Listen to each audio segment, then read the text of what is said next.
Optional retirement ni Police General Nicolas Torre III inaprubahan na. Acting PNP Chief Valencio Nartates Jr. inaasang tatanggap na ho ngayon ng kanyang 4-star.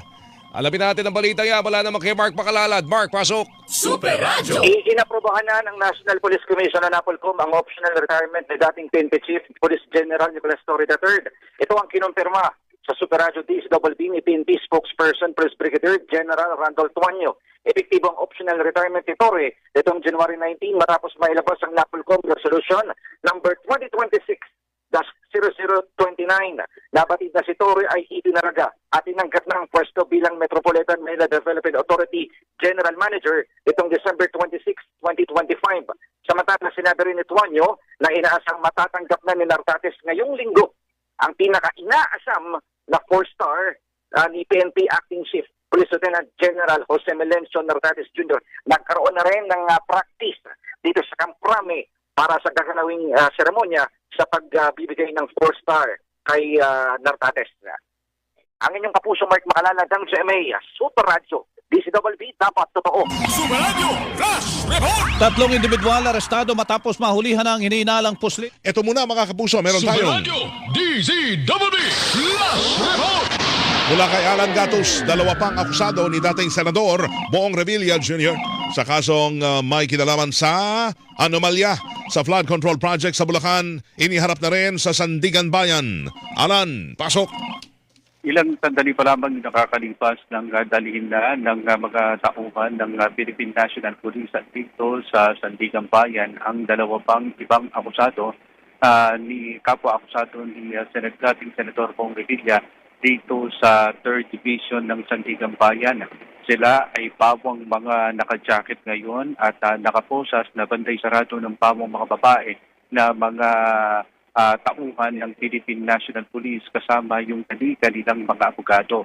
Ito ay sina Engineer Emelita Huwat at Miss Cristina Pineda na pawang mga tauhan din ng DPWH. Sa ngayon ay patuloy na sumasailalim sila sa medical evaluation ng mga doktor ng Sandigan Bayan para nang sa ganoon ay matiyak yung kanilang maayos na kondisyon habang nasa proseso niya ng pagtanggap ng Sandigan Bayan matapos ang return of warrant. May pagdinig lang na ginagawa ngayon sa courtroom ng 3rd Division ng Sandigan Bayan dahil sa biglaan yung pagdadala ngayong umaga dito sa dalawa pang kapwa-akusado at pagkatapos ito ay ihaharap na sa mga maestrado para dun sa return of warrant. Itong sina Huwat at Pineda ay matapos ang return of warrant ay dadalhin naman dun sa kustudiya ng Bureau of Jail Management and Penology kaya nag-aanda na rin itong mga tauhan ng Sheriff's Office ng Sandigan Bayan para sa pagdadala naman sa kustudiya sa kanila sa BJMP. Ako sa ating batch ng GMA Super Radio, DCWB, dapat ito. Super Radio DCWB Flash Report! Gwen de la Peña sa Anong Sa Inyo? Balik tayo sa Anong Sa Inyo. Meron tayong isa Super pa. Radio DCWB Flash Report! Tuloy-tuloy ho tayo. Reklamong pandarambong at katiwalian inihain naman ni dating Senador Antonio Trillanes IV sa tanggapan ng Ombudsman laban kay Vice President Sara Duterte. Mark Makalalad. Mark, pasok! Sinampahan ng patong-patong na reklamo si Vice President Sara Duterte dito sa Ombudsman. Pinangunahan ni dating Senador Antonio Trillanes IV kasama ang Civil Society Organization at Silent Majority ang pagsasampa ng reklamong pandarambong at katiwalaan. Kasama rin sa reklamo na isinampa ay bribery, culpable violation of the Constitution, betrayal of public trust at iba pang high crimes laban kay Duterte. Ang reklamo sa kanya ay nag-ugat sa mga anomalya na kinasasangkutan niya nung secretary pa siya ng Department of Education at mayor ng Davao City. Pangunahing naman ang mga bulto-bultong dokumento dito sa Ombudsman.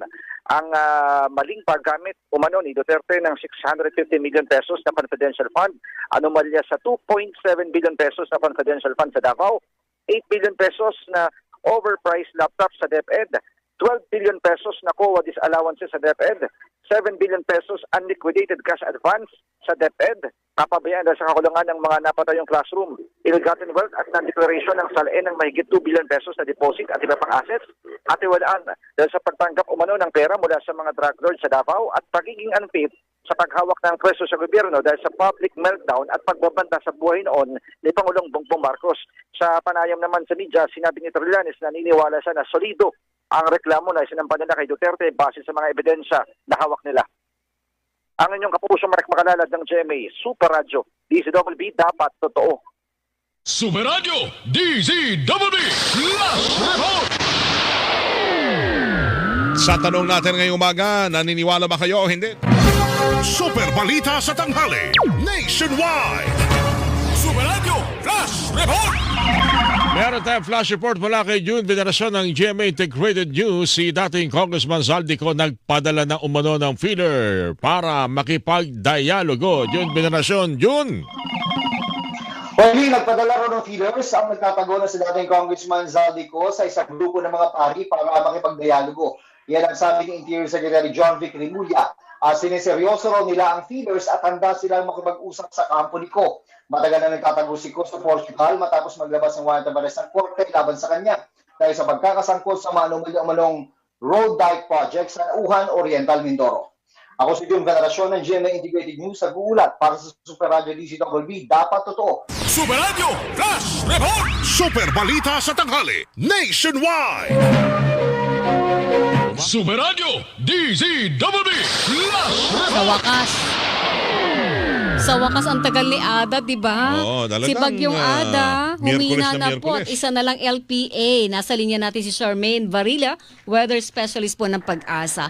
Ma'am Charmaine. Yes, magandang hapon po Sir Weng and ma'am at sa lahat po natin mga tagapakinig. Kumusta na po ang Bagyong Ada? LPA na lang daw po ito. Yes po, no, tama po kayo. Finally, isa ng LPA na lamang itong si Bagyong Ada o dating Bagyong Ada at huli ngayong namataan sa layong 1,285 kilometers silangan ng Central Luzon.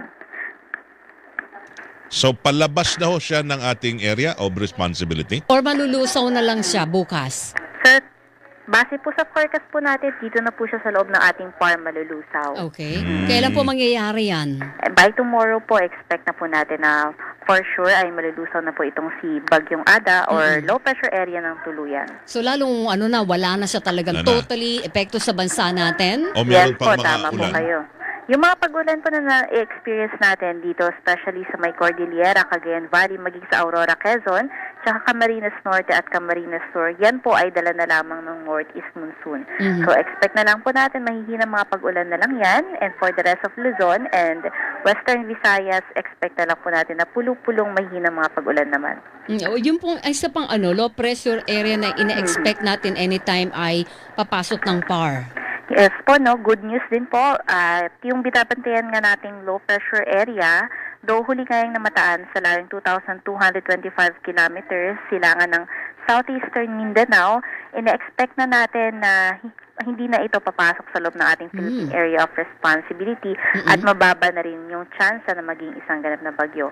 However po, huwag tayo magpakampante dahil magpinapakita na naman yung ating tropical cyclone threat potential na isa namang potential na mabuo na low pressure area. So, yun po yung babantayan natin na sunod naman. Kailan po inaasang mabubuo yun, yung bagong LPA na yun? So, nakikita po natin ay within this week ay maaari po natin makita yan. Magiging bagyo po siya? Mababa po yung chance pa sa ngayon. Ayun, salamat. Okay, Wag sana nang, hindi na, sabihin mo oo. wag nang lumaki yung chance niya.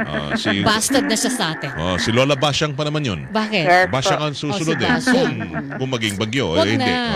Oo. Sige. Ma'am, thank you. Ma'am, salamat Yes po, ha. maraming salamat. Opo, wala na. Si Ma'am Charmaine Varilla, ang weather specialist ng Pag-asa. Super Radio DZWB Last Report. So LPA na talaga siya. Lana po si Ada. LPA. Sa wakas. Lana. Maraming salamat po sa inyong pagtutok sa aming talakayan bukas, araw ng Huwebes. Halagang PhilHealth dito sa SOS, Serbisyo on the Spot. Kaya tutok lamang po, ganito pa ring oras, alas 12:30 hanggang alas 3:30 ng hapon. Muli ako po inyong kapuso, Cathy San Gabriel. Susunod na ang Super Balita sa Hapon, hatid ni Kay Morales.